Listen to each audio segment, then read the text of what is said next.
ধরো, চোর ধরো, চোর ধরো, চোর ধরো। ভোটের দামামা বাজতেই বাংলায় যেন যুদ্ধ ভাব। রণকৌশল সাজিয়ে যখন ময়দানে রাজনৈতিক মঞ্চের হেভিওয়েটরা, তখন এক রাতে বদলেছে জলপাইগুড়ির ছবিটা। ঠিক এই আবহেই কোচবিহার লোকসভা কেন্দ্রের বিজেপি প্রার্থী নিশীথ প্রামাণিকের সমর্থনে সোমবার শীতলকুচির গোলকগঞ্জে জনসভা করেন রাজ্যের বিরোধী দলনেতা শুভেন্দু অধিকারী। নিশীথ প্রামাণিককে জেতানোর আহ্বান জানিয়ে সভা থেকে ফের রাজ্যের মুখ্যমন্ত্রী মমতা বন্দ্যোপাধ্যায়কে প্রাক্তন করার হুঁশিয়ারি শুভেন্দু। উঠল চোর ধরো, জেল ভরো স্লোগান। কোচবিহার থেকে পুনর্বার নিশীথ প্রামাণিককে জয়ী করার আবেদন নিয়ে আপনাদের দুয়ারে আমি হাজির হয়েছি।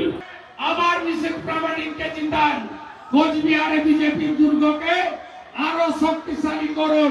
কথা দিয়ে যাচ্ছি, নন্দীগ্রামে আমি রাজ্যের মুখ্যমন্ত্রী তৃণমূলের মালিক মমতা ব্যানার্জিকে 1956 ভোটে হারিয়েছি। এরপরে প্রাক্তন মুখ্যমন্ত্রী করব। কালবৈশাখী তাণ্ডবে জলপাইগুড়ি বিধ্বস্ত এলাকায় শয়ে শয়ে বাড়ি ক্ষতিগ্রস্ত, উড়েছে চাল। শুভেন্দুর কথায় স্বাভাবিকভাবেই উঠে এলো আবাস দুর্নীতি প্রসঙ্গ। রাজধর্ম পালন করে রাজ্যকে 42,000 কোটি টাকা দিয়েছেন প্রধানমন্ত্রী নরেন্দ্র মোদী।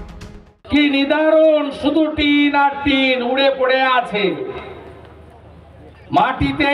চোখের সামনে আমি 800 বাড়ি দেখেছি, একেবারে মাটির সঙ্গে মিশে গেছে।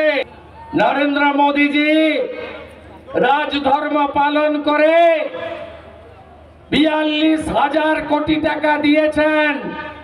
45 লক্ষ বাড়ি তৈরি হয়েছে বলে পিসিমণি লিখে পাঠিয়ে দিয়েছেন। আপনাদের সব গাড়িগুলো খেয়ে ফেলেছে। তাসের ঘরের মতো ভেঙে পড়বে তৃণমূল, মঞ্চ থেকে ভবিষ্যৎবাণী নিশীথের। 2024 নির্বাচনের ফল প্রকাশের পর তৃণমূল কংগ্রেসটা তাসের ঘরের মতন ভেঙে পড়বে, সরকার টিকবে না।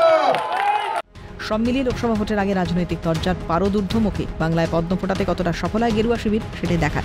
শশীকেশ রায়ের রিপোর্ট, ক্যালকাটা নিউজ।